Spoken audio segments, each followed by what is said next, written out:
तो दोस्तों, जैसे बारिश आने से पहले तेज़ हवाएं चलती है या फिर वेदर में कुछ स्पेसिफिक चेंजेस होते हैं, तो हमें ऐसा लगता है, हम ऐसा प्रिडिक्ट कर सकते हैं कि अब थोड़ी देर में बारिश आ सकती है। वैसे ही मार्केट ट्रेंडिंग होने से पहले मार्केट में कुछ स्पेसिफिक साइन होते हैं जिसको हम देखकर ऐसा प्रिडिक्ट कर सकते हैं कि अभी थोड़ी देर बाद में मार्केट ट्रेंडिंग हो सकता है, तो हम वहाँ पे अपनी एंट्री बना सकते हैं। सो फ्रेंड्स, आज मैं लेके आऊँ आपके लिए एक ऐसी स्ट्रेटेजी जो कि नए ट्रेडर्स के लिए वरदान है, क्योंकि उसका रिस्क टू रिवॉर्ड रेशियो बहुत ही कम है एंड जितना टारगेट हम एक्सपेक्ट करते हैं उतना हमको मिलता भी है। तो देखो, होता क्या है कि एक नए ट्रेडर के पास में इतना पैसा नहीं होता कि वो जब मार्केट में आए तो बड़े स्टॉप लॉस के साथ में ट्रेड कर सके। तो उसको क्या चाहिए, एकदम कम रिस्क के साथ में एक अच्छा रिवॉर्ड, ताकि वो प्रॉफिटेबल बन सके एंड अपने कैपिटल को ग्रो कर सके। तो बस इसी चीज़ पर बेस है हमारी आज की स्ट्रेटेजी। तो फटाफट से बिना टाइम वेस्ट किए let's begin to our video. तो फ्रेंड्स, इस स्ट्रेटेजी को अप्लाई करने के लिए आपको किन किन चीज़ों को आना ज़रूरी है, सिर्फ ये 3 चीज़ें अगर आपको आती है तो आप आराम से इस स्ट्रेटेजी को मार्केट में यूज़ कर सकते हैं,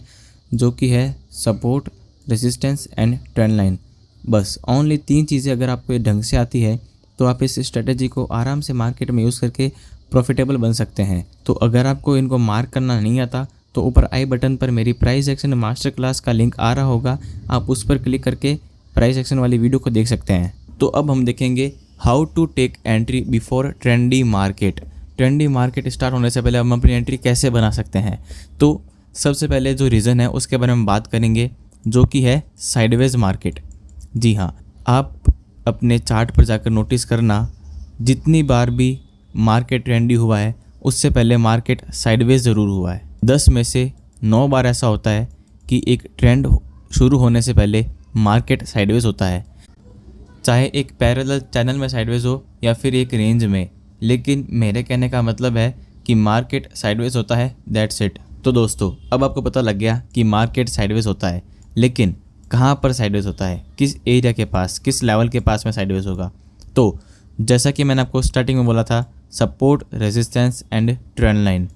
हमको सिंपली सपोर्ट एंड रेजिस्टेंस को ड्रॉ करना है एंड जब भी मार्केट वहाँ पर साइडवेज होने लगे तो वहाँ पर अब हम अपनी एंट्री बनाएंगे। लेकिन एंट्री का भी कोई लॉजिक होना चाहिए ना, एंट्री का भी कोई एक बेस होना चाहिए। किस बेस पर? कोई 4 बटन्स है, कोई कैंडलस्टिक्स है, कुछ भी नहीं। अगर मार्केट में रेंज बनी है तो उसका सिंपली ब्रेकआउट या फिर ब्रेकडाउन होगा। ऐसा तो नहीं है कि एक रेंज बनी तो लाइफ टाइम के लिए वो इस रेंज में ही कंसोलिडेट करेगा, ऐसा नहीं है। उसका कभी ना कभी ब्रेकआउट या फिर ब्रेकडाउन होगा। तो उसी बेस पर, उसी लॉजिक पर हमको अपनी एंट्री बनानी है। तो अगर आपको ये बात समझ में आ गई हो तो आगे बढ़ते हैं, और अगर बात समझ में नहीं आई तो आगे हम चार्ट पर इसको और भी डिटेल में समझेंगे, वहाँ पर आपको आराम से समझ में आ जाएगा, बिकॉज ये बहुत ही सिंपल है। तो दोस्तों, आगे हैं चार्ट पर। अब मैं आपको बताऊंगा कि इसके पीछे का लॉजिक क्या है, what is logic behind this. Because आप सीख जाओगे पूरी किताब, लेकिन अगर आपको लॉजिक पता ही नहीं होगा तो आप ट्रेड कैसे कर पाओगे। कुल मिला के बात यह है कि आपको लॉजिक पता होना चाहिए बिहाइंड दिस। तो एज़ पर प्राइस एक्शन के हिसाब से मार्केट कभी भी वन साइडेड मूव नहीं करता है। मार्केट हमेशा ट्रेंडी नहीं रहता है। मार्केट का नेचर होता है लाइक दिस, पहले थोड़ा सा ट्रेंडी, फिर पुल बैक, फिर ट्रेंडी, फिर साइडवेज, फिर ट्रेंडी, फिर साइडवेज या फिर पुल बैक। ये मैंने सिर्फ आपको एक एग्जांपल दिया है, लेकिन एज़ पर प्राइस एक्शन के हिसाब से मार्केट ऐसा मूव करता है। हम बैठे हैं किसी सपोर्ट एंड रेजिस्टेंस पर, तो मार्केट अगर यहाँ पर आकर साइडवेज होता है और अगर मार्केट इसको ब्रेक डाउन या फिर ब्रेकआउट करने की कोशिश करता है तो वहाँ पर हमको ब्रेकडाउन के केस में मार्केट दिखता है एक ट्रेंड रिवर्सल के हिसाब से, एंड मार्केट ब्रेकआउट करता है तो वहाँ पर हमको इंडिकेट मिलता है कि मार्केट यहाँ से कंटिन्यू कर सकता है। तो हमको यहाँ पे कहीं ना कहीं डबल कन्फर्मेशन मिल रही है कि मार्केट एक रेंज के ब्रेकआउट के बाद में एक रेजिस्टेंस का भी ब्रेकआउट कर रहा है। यानी मार्केट में यहाँ पे बिग प्लेयर्स बैठे हैं, मार्केट की ब्रेकआउट के चांसेस हाई हो जाते हैं, यानी कि मार्केट के फेक आउट के चांसेस बहुत ही कम हो जाते हैं। तो चलते हैं फटाफट चार्ट के ऊपर। सो फ्रेंड्स, सेटअप पर मूव होने से पहले मैं आपके साथ में शेयर करूँगा मनी सेवियर टिप, यानी ऐसी टिप जो आपका पैसा बचाएगी। कैसी टिप? अगर आपको मार्केट में कुछ ऐसा स्ट्रक्चर देखने को मिलता है लाइक दिस, जैसे जिसकी शुरुआत में इतनी बड़ी बड़ी कैंडल्स बनती है, एंड देन पूरे टाइम मार्केट उसके अंदर साइडवेज रहता है लाइक दिस, तो आपको ऑब्वियसली ऐसे मार्केट में ट्रेड नहीं करना है, बिकॉज हमारा सेटअप क्या कहता है कि हमको सपोर्ट एंड रेजिस्टेंस और ट्रेंड लाइन पर वर्क करना है। अगर यहाँ पे आपको कोई साइडवेज मार्केट दिखता है तो आप डेफिनेटली वहाँ पे ट्रेड लीजिए, लेकिन ये जो तीनों चीज़ें होती है, support, resistance and trend line, ये वर्क करती है एक्सटर्नल स्ट्रक्चर पर। जो ऐसे स्ट्रक्चर होते हैं ये वर्क उन पे करती है, ना कि इंटरनल स्ट्रक्चर पर। ये जो आप सामने देख पा रहे हो इसको हम बोलते हैं इंटरनल स्ट्रक्चर।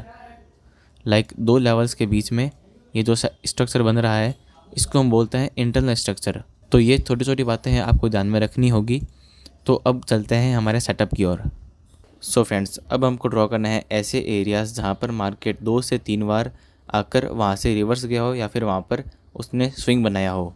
सो फ्रेंड्स, मैंने कुछ इतने लेवल्स को फाइंड कर लिया है जहाँ पर मार्केट 2 से 3 बार आया हो एंड आने के बाद में वहाँ से वो रिवर्स किया हो या फिर उसने स्विंग क्रिएट किया हो। तो चलिए 1 बाय 1 इनको टेस्ट करते हैं। सबसे पहले बात करते हैं इस वाली रेंज के बारे में। तो आप यहाँ पे देख सकते हैं कि जब पहली बार मार्केट यहाँ पे आया तो फर्स्ट बार हमको पता नहीं होता कि वहाँ से आने के बाद में मार्केट रिवर्स करेगा या फिर नहीं करेगा, तो हमने ये वाला ट्रेड मिस कर दिया। देन जब सेकेंड बार मार्केट यहाँ पे आया तो यहाँ पे कोई भी सेटअप नहीं बना। सेटअप किस लिए नहीं बना, हमको चाहिए मिनिमम 2 कैंडल 15 मिनट के टाइम फ्रेम पे। आप ऊपर देख सकते हो यहाँ पे मार्केट का टाइम कितना है, 15 मिनट टाइम फ्रेम। तो यहाँ पे हमारा सेटअप नहीं बना तो हम यहाँ पे ट्रेड भी नहीं करेंगे। तो जब थर्ड टाइम यहाँ पे प्राइस आया तो यहाँ पे मार्केट ने आकर एक रेंज में कंसोलिडेट हो गया। 5 कैंडल्स यहाँ पे बनी है एंड जैसे ही 6th कैंडल ने इसका हाई ब्रेक किया, इस रेंज का हाई ब्रेक किया, हमने उसी कैंडल के नीचे का स्टॉप लॉस रख कर रेडी हो गए 1:2 के टारगेट के लिए। याद रखना आपको मिनिमम टू मिनिमम 1:2 का टारगेट रखना ही होगा। सो फ्रेंड्स, यहाँ पर आकर मैं आपके साथ में एक सिचुएशन शेयर करने वाला हूँ। आपको याद होगा कि मैंने आपको बोला था कि जब किसी भी सपोर्ट एरिया पर या फिर रेजिस्टेंस एरिया पर मार्केट साइडवेज होता है एंड देन उस रेंज का ब्रेकआउट होता है तो हमको वहाँ पे डबल कन्फर्मेशन मिलती है कि यहाँ पर बिग प्लेयर्स बैठे हो सकते हैं। तो देखिए यहाँ पर एग्जैक्ट वैसा ही हुआ है। एक रेजिस्टेंस एरिया पर आकर मार्केट यहाँ पे साइडवेज होने लग गया एंड देन जैसे ही साइडवेज मार्केट का ब्रेकआउट हुआ वहाँ पर हमारी एंट्री बन गई थी एंड देन यहाँ से मार्केट बूम। तो आपको इन छोटी छोटी बातों को ध्यान रखना होगा। लाइक इस एरिया पर हमारी एंट्री बन गई होगी एंड स्टॉप लॉस सिर्फ इतना स्टॉप लॉस रखकर आप 1:2 के लिए पहले रेडी रहोगे एंड देन आपका फर्स्ट टारगेट अचीव होने के बाद में stop loss cost to cost and then you have to go for big moves. So friends, अब बात करते हैं इस वाली रेंज के बारे में। लेकिन इस रेंज को समझने से पहले मैं आपको एक देना चाहूँगा प्रो टिप। अगर आपकी ट्रेंड के फेवर में है तो आप डेफिनेटली ब्रेकआउट का वेट नहीं कर सकते हो। ये ऑब्वियसली रूल्स के ख़िलाफ़ हो सकता है, लेकिन हमको रूल्स कहाँ ब्रेक करना है ये भी हमको पता होना चाहिए। लाइक मैं आपको बताऊँ, यहाँ पे फर्स्ट टाइम मार्केट आया, रेंज में कंसोलिडेट किया एंड देन यहाँ से ऊपर, मतलब कहीं ना कहीं यहाँ पे बायर्स बैठे हैं, यहाँ पर बाइंग हो रही है। तो जब मार्केट सेकेंड टाइम से यहाँ पे आया तो यहाँ पे वो रेंज बनाने लग गया।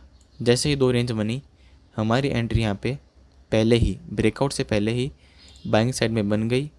लाइक इस वाली क्लोजिंग पे हमारी एंट्री एंड हमारा स्टॉप लॉस रहेगा लास्ट स्विंग से थोड़ा सा नीचे। हम यहाँ पे रखेंगे 1:2 का टारगेट, जो कि आराम से अचीव हुआ है।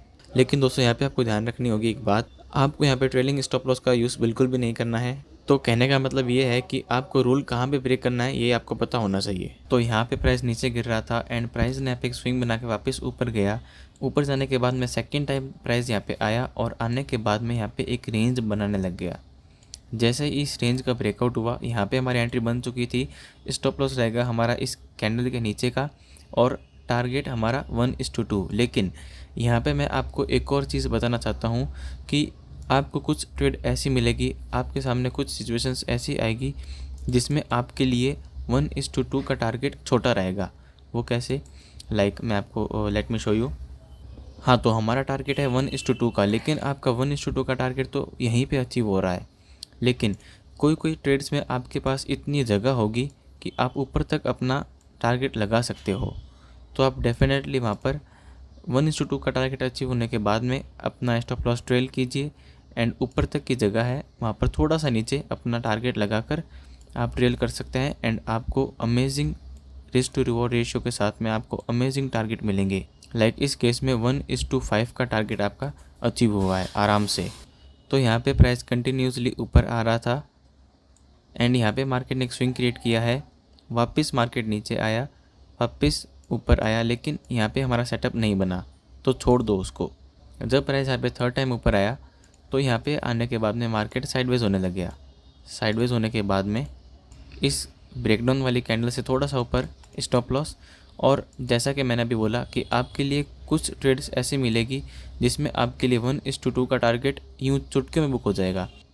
लेकिन जब आपके पास में नीचे सपोर्ट है ट्रेड को होल्ड करने के लिए तो आप डेफिनेटली वहाँ तक अपना ट्रेड होल्ड कीजिए। लाइक हमारे केस में ये लेवल है, यहाँ पर हम होल्ड रख सकते हैं। तो यहाँ पे भी हमको 1:3.5 का रिस्क टू रिवॉर्ड रेशियो आराम से बुक हुआ है। तो दोस्तों अब मैं आपको बताऊँगा ATM trade. ATM trade setup मेरा फेवरेट है। उसका पूरा नाम है after trending market setup. After trending market से आप समझ गए होंगे कि ट्रेड लेने से पहले ही हमको एक अच्छा खासा ट्रेंड निकल चुका होगा। एक अच्छा खासा ट्रेंड निकलने के बाद में जब मार्केट साइडवेज होता है एंड देन उस मार्केट का ब्रेकआउट होता है तो वहाँ से भी हमको एक सडनली बहुत ही अच्छा स्पाइक देखने को मिलता है। पहले एक ट्रेंड निकल चुका है एंड देन मार्केट साइडवेज हो गया। साइडवेज मार्केट होने के बाद में जब इसका ब्रेकआउट हुआ तो हमको एक इतना सडनली अच्छा मूव देखने को मिला। और ऐसा ही एक केस यहाँ पर है, आप देख सकते हैं यहाँ पर एक ट्रेंडी मार्केट था। ATM के बाद में मार्केट यहाँ पे साइडवेज होने लग गया। साइडवेज मार्केट का जब ब्रेकआउट हुआ, ब्रेकआउट वाली कैंडल पर हमारी एंट्री बन गई थी। ब्रेकआउट वाली कैंडल के नीचे का स्टॉप लॉस, और हम रेडी हैं 1:2 के टारगेट के लिए। लेकिन ATM में हमको 1:2 का टारगेट ही रखना है, हमको उसमें ट्रेलिंग स्टॉप लॉस का यूज़ नहीं करना है। तो at the end of video मैं आपको छोटा सा रिवीजन और करवाता हूँ, शॉर्ट टूर और करवाता हूँ हमारी वीडियो का। सबसे पहले हमने सीखा एक सपोर्ट और एक रेजिस्टेंस पर जब मार्केट साइडवेज होता है तो एक तो वहाँ पे हम पकड़ सकते हैं रिवर्सल ट्रेड उसके ब्रेकडाउन पर, एंड एक पकड़ सकते हैं हम कंटिन्यूस ट्रेड जिसको हम बोलते हैं ATM ट्रेड भी बोल सकते हैं एंड डबल कन्फर्मेशन वाले ट्रेड भी बोल सकते हैं जहाँ पर बिग प्लेयर्स बैठे होते हैं। और एक हमने सीखा कि कैसे एक ट्रेंड लाइन का यूज़ करके जब प्राइस वापस उस ट्रेंड लाइन पर आता है एंड जब साइडवेज होता है तो उसके ब्रेकडाउन या फिर ब्रेकआउट पर हम ट्रेड लेके एक अच्छा मूव कैप्चर कर सकते हैं। तो करते हैं वीडियो को यहीं पे एंड, और ऐसे ही धमाकेदार कॉन्सेप्ट्स और स्ट्रेटजीज़ को सीखने के लिए make sure subscribe our channel the Tulian Trades. Thank you.